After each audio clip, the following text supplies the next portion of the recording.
Presidente da República pela Geração FON no político Sira atulori legado Valentil Nian ho dihadia nação ni dia Cliutan.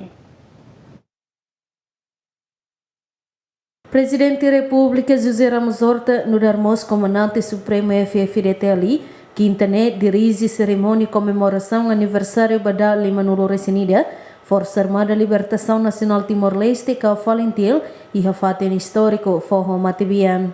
Esse discurso se festado até a geração FON político Sira tem que continuar honra no valoriza legado Valentil Nian laos esse sacrifício e campo funo hanesa ni tempo passado mas bem esse compromisso a hari nação ida na bedia Cliutan esse governação dia integridade respeito ba instituição Sira no serviço e responsabilidade ba interesse público. Da jovem Sira todo hoje e minha missão selo a tu transforma legado herança e tecido com responsabilidade a tu hari nação ida justo e a dame e a lara.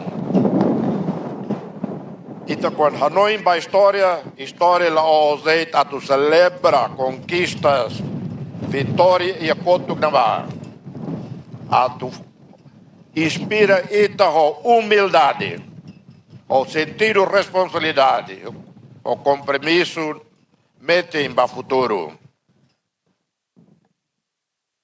Da geração atual, a geração FON, história bolo e mim, la os a tu repete, halo fale sacrifício e ten herói sira.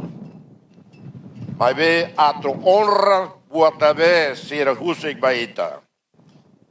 Liu Hose e minha serviço, e minha educação, e minha defesa da democracia, respeito às instituições. E também, mas legado, herança, boa, mais se Valentil.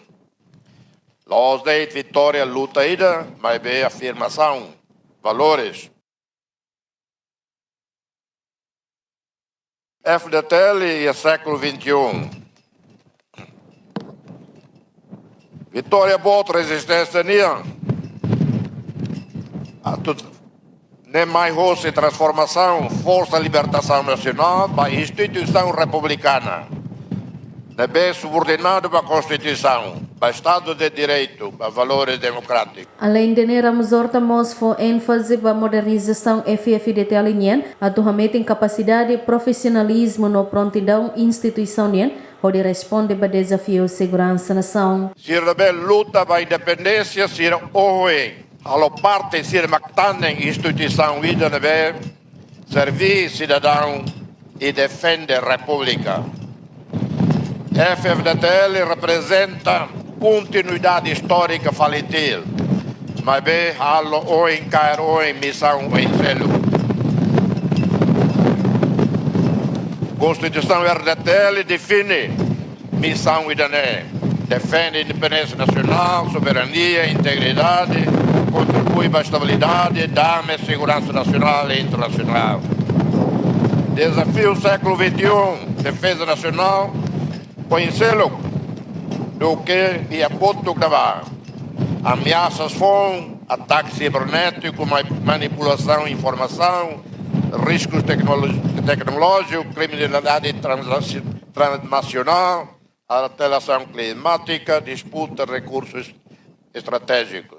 Celebração aniversário existência Valentil Badali Manolo Resenida e Hatinane, o tema nacional mag honra ba mártir sira compromisso ba estabilidade no dame. Aniversário Loro Valentil Badali Manolo Resenida realiza e forma Matibian, suku abu posto administrativo Matibian, município Baucau, nebe participa husi bainaka sira husi Portugal, Malásia, Singapura, líder resistência balo, membro governo no membro Parlamento Nacional no mos comunidade sira, equipa cobertura GMN.